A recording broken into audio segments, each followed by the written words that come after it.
আসসালামু আলাইকুম রহমতুল্লাহি ওয়া বারাকাতুহু। সম্মানিত দর্শক, জ্বালানি তেলের মজুদ, সরবরাহ, বিক্রয়, বিপণন এগুলো নিয়ে যা কিছু হচ্ছে রীতিমতো ভেলকিবাজি, তেলেস্মাতি এবং সরকারের অসতর্কতা, অদক্ষতা, আমাদের যারা আমজনতা এদের মধ্যে অনেকের অস্থিরতা, অনেকের অসততা এবং অনেকের চক্রান্ত সব মিলিয়ে পুরো দেশ জাতিকে বিপদ এবং বিপত্তির মধ্যে ফেলে দিয়েছে। মানুষের ক্রোধ, মানুষের রাগ, অস্থিরতা এগুলোর ফলে নিত্য নতুন অপরাধের জন্ম হচ্ছে। এই বিষয়গুলো নিয়ে আলোচনা করব। তার আগে দুটো ঘটনা বলে নিই। একটি ঘটনা হলো, অনেকক্ষণ ধরে এক ভদ্রলোক ট্রাক ড্রাইভার, সে তেলের জন্য অপেক্ষা করছিল পেট্রোল পাম্পে। পরে ধৈর্য হারিয়ে ফেলেন, রাগ হয়ে যান এবং সেই পেট্রোল পাম্পের যে ম্যানেজার তাকে ট্রাকের নিচে ফেলে মেরে ফেলেন। গ্রেপ্তার হয়েছেন তিনি। এটি একটি অপরাধ। আরেকটি অপরাধ হলো যে গাড়ির মালিক, সেই গাড়ির মালিক তিনি অস্ত্রধারী ধনী ব্যক্তি, সিনিও ধৈর্য হারিয়ে ফেলেন এবং সে অস্ত্র প্রদর্শন করে সেখানে গোলাগুলি করে তিনি তছনছ করে ফেলেন। এর বাইরে বেশ কয়েকজন পেট্রোল পাম্প মালিক, তারাও সেই তাদের পেট্রোল পাম্পে যে সকল ঘটনা ঘটছে, যেভাবে পরিস্থিতি তৈরি হচ্ছে, অনেকে হাউ মাউ করে চিৎকার চেঁচামেচি কান্নাকাটি শুরু করছেন। তেল নাই, হাজার হাজার বা শত শত লোক দাঁড়িয়ে আছে, অকথ্য ভাষায় অশ্লীল ভাষায় গালাগাল করছে, পেট্রোল পাম্পে আগুন দেওয়ার কথা বলছে, ভেঙে ফেলার কথা বলছে। এই চাপ অনেক পেট্রোল পাম্পের কর্মকর্তা, কর্মচারী, মালিক, শ্রমিক তারা নিতে পারছে না। বিভিন্ন ডিপো আমাদের দেশে জানেন যে আমাদের যে তেলগুলো, সেই তেলগুলো সমুদ্র পথে আসে, এখন ভারত থেকে পাইপলাইনের মাধ্যমে আসে এবং এই তেলগুলো ক্রুড অয়েল হিসেবে কিছু আসে, মানে অপরিশোধিত হিসেবে আসে আর পরিশোধিত হিসেবে আসে। এগুলো আমাদের যে একমাত্র চট্টগ্রামে যে ইস্টার্ন রিফাইনারি আছে, সেখানে রিফাইনারি হয়, যেগুলো অপরিশোধিত, আর যেগুলো পরিশোধিত সেগুলো সরাসরি বাংলাদেশে যে বিভিন্ন ডিপো রয়েছে, বিভিন্ন জায়গাতে ডিপো রয়েছে, 4টি কোম্পানি, পদ্মা, মেঘনা, যমুনা, 3টি কোম্পানি, তেল কোম্পানি। তো এই কোম্পানিগুলোর অসংখ্য ডিপো রয়েছে, সেই ডিপোগুলোতে তেল যায়। আর বিভিন্ন ডিলার, যেমন পদ্মার ডিলার, যমুনার ডিলার, মেঘনার ডিলার, তো এই ডিলারগুলোর মাধ্যমে এই ডিপো থেকে এই কোম্পানিগুলো তেল মানে সারা বাংলাদেশে দেয়। এখন ধরুন এই যে 4টি কোম্পানি, এগুলোর মালিক হলো বাংলাদেশ পেট্রোলিয়াম কর্পোরেশন, বিপিসি।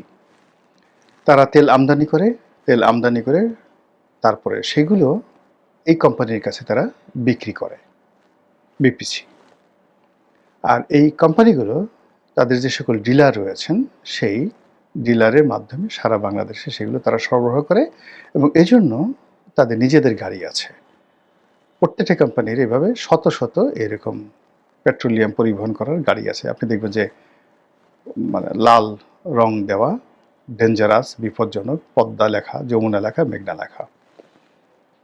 তো এই যে ডিপো থেকে যে এখন যে গাড়িগুলো আসছে, সেই গাড়িগুলো নিরাপদ না।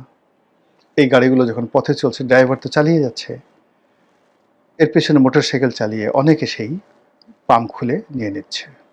অনেকে মাঝপথে সেই লরি, বিভিন্ন কোম্পানির লরি আটকে সেখান থেকে তেল তারা ছিনতাই করে নিয়ে যাচ্ছে। এগুলো খবরে আসছে না, কিন্তু অসংখ্য ভিডিও ফুটেজ আমরা দেখতে পাচ্ছি। এরপরে যে কাজ হচ্ছে, সেই কাজটা হলো, বিভিন্ন পেট্রোল পাম্পে ধরেন যারা চাকরি করে, সব কর্মচারী তার ভালো না, কিছু কর্মচারী অসৎ, তারা ওই ওজনে কম দিবে। 2 নম্বর আবার অনেক পেট্রোল পাম্প আছে, তারা 2 নম্বর তেল বিক্রি করবে, কেরোসিনের সাথে ওটা মিলাবে, ওটার সাথে ওটা মিলাবে, এই সমস্ত কাজ করে। কিন্তু এই ক্রাইসিস যখন আসে, তখন দেখা গেল ডেইলি যদি তারা 3-4 হাজার লিটার তেল ওখান থেকে সরিয়ে ফেলতে পারে, আর বাজার মূল্যের সাথে 3 গুণ দামে তারা বিক্রি করতে পারে। তাহলে নগদ 4 লাখ 5 লাখ টাকা সে পার ডে ইনকাম করতে পারে, এবং এটার একটা সিন্ডিকেট কিন্তু এই কদিনে গড়ে উঠেছে। যারা পেট্রোল পাম্প কর্মকর্তা কর্মচারী তারা, এর বাইরে যারা খুদে ব্যবসায়ী, কারো হয়তো সে বলতেছে যে আমার একটা জেনারেটর আছে, আমার একটা অমুক আছে, এই কথা বলে বিভিন্ন পেট্রোল পাম্প থেকে হয়তো 50 লিটার নিয়ে গেল, হয়তো 100 লিটার নিয়ে গেল। তো নিয়ে যাওয়ার পরে এইভাবে যদি 1 লাখ লোক সারা বাংলাদেশে তারা এই 50 লিটার 100 লিটার করে নিয়ে ছোট ছোট বোতলে ভরে, 2 লিটার 3 লিটার বোতলে ভরে তারা রাস্তায় যদি বিক্রি করে, তাহলে কম করে হলে ধরুন 3 লাখ লিটার তেল এরকমভাবে রাস্তায় এই মুহূর্তে আছে মিনিমাম। আর যারা বড় মজুত করেছে 35,000, 40,000, 1 লাখ লিটার পর্যন্ত বিভিন্ন মানুষ মজুত করেছে। ফলে তেলের যে ক্রাইসিস, এই যে ক্রাইসিস, এটা কৃত্রিম এবং আমাদের অভ্যাসের কারণে আমরা এই কাজগুলো করে চলছি, নিজের অস্থিরতা দেখাচ্ছি, অনেকেই মন্দ কাজগুলো করছে, আর এই বিষয়গুলো সরকার নিয়ন্ত্রণ করতে পারছে না। এর ফলে এই তেল নিয়ে একটা নতুন অপরাধ জগৎ তৈরি হয়েছে। সরকার বলছে তেল বাংলাদেশ থেকে পাচার হয়ে ভারতে যাচ্ছে, এর কারণ হলো ভারতে বাংলাদেশের তেলের চেয়ে ওখানে মূল্য বৃদ্ধি, মানে মূল্য বেশি। অস্বাভাবিক নয়। হাজার হাজার লাখ লাখ, মানে যেখানে একটা পেঁয়াজ চোরাচালানি হয়, 1 কেজি পেঁয়াজ চোরাচালানি হয়, 10 কেজি চিনি চোরাচালানি হয়, তো সেখানে ডিজেল পেট্রোল তো অনেক আগের থেকে আমাদের সীমান্তে চোরা কারবারির পণ্য হিসেবে ব্যবহৃত হয়ে আসছে, আজকে না, সেই স্বাধীনতার পর থেকেই।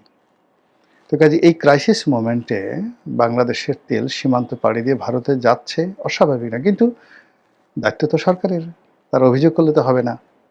পুলিশ আছে, র্যাব আছে, বিজিবি আছে, কেন এই সীমান্তকে চেক দেওয়ার জন্য। ফলে তেল ভারতে চলে যাচ্ছে, এটা কোনো এক্সকিউজ না, এটা ফেরাতে হবে।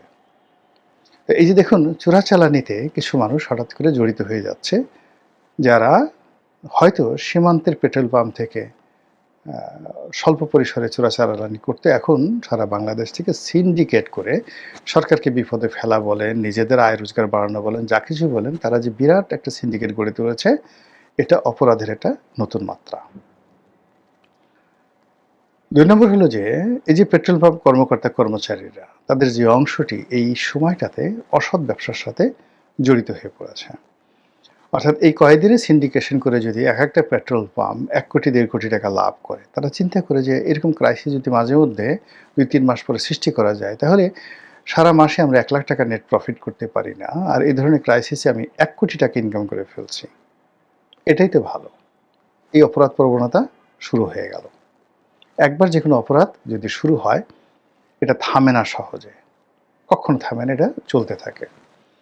তো এই যে অপরাধ প্রবণতা শুরু হয়ে গেল, তারপর মানুষ যারা এই যে পেট্রোল পাম্প থেকে পেট্রোল নিয়ে বাইরে অবৈধ ব্যবসা করার জন্য যেটা সিন্ডিকেট গড়ে উঠলে এই সময়টাতে, এরা পার্মানেন্টলি ব্যবসাটা করতে চাইবে।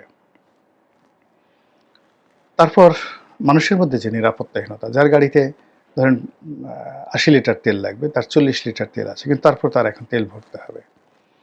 এই যে তার যে একটা অনিশ্চয়তা বোধ, দেশের প্রতি বিশ্বাস না থাকা, আস্থা না থাকা, সরকারের প্রতি বিশ্বাস না থাকা, আস্থা না থাকা, এই জিনিসগুলো শেষ অবধি যদি অন্যান্য সেক্টরে, অর্থাৎ ধরুন ব্যাংকিং সেক্টরে একটা প্রবলেম হলো, তারপর চিনির ক্ষেত্রে একটা প্রবলেম হলো, চালের ক্ষেত্রে একটা প্রবলেম হলো, নিত্য প্রয়োজনীয় অন্য যে কোনো দ্রব্যের ক্ষেত্রে মানুষের এই অবিশ্বাসটা চলে এলো সরকারের উপরে, ডিমের ক্ষেত্রে, মুরগির ক্ষেত্রে, মাংসের ক্ষেত্রে, কয়টা সামাল দেবেন আপনি বলেন?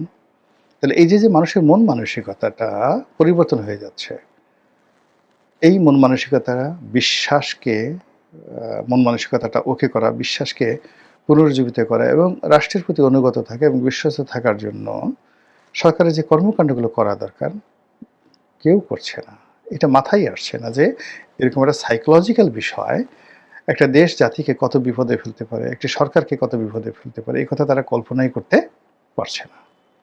সর্বশেষ এই যে ট্রাকের যে কথাটা বললাম, অন্যান্য যে অপরাধ, এর ফলে কি হলো দেখুন, এই তেলকে কেন্দ্র করে মানুষের মধ্যে এই যে গাড়ি চাপা দেওয়ার যে একটা প্রবণতা আসছে, এখন সেই কাজটি যদি ব্যাপকভাবে বাড়তে থাকে, সারা বাংলাদেশে চলতে থাকে। তারপর এই যে যেই লোকটি বা এদের মতো যারা অধৈর্য হয়ে গেছে, সে যদি রাগ হয়ে অন্য একটা প্রাইভেট কারের উপর তার ট্রাকটা উঠিয়ে দেয়, একটা প্রাইভেট কার যদি একটা সিএনজির উপর উঠিয়ে দেয়, একটা সিএনজি যদি একটা রিক্সার উপর উঠিয়ে দেয়, এই যে মানুষ তেলকে কেন্দ্র করে ধৈর্য হারিয়ে ফেলছে, সব মিলিয়ে আমার কাছে কিন্তু লক্ষণ ভালো মনে হচ্ছে না। মহান আল্লাহ আমাদের সবাইকে হেদায়েত দান করুন এবং হেফাজত করুন। আসসালামু আলাইকুম ওয়া রাহমাতুল্লাহি ওয়া বারাকাতুহু।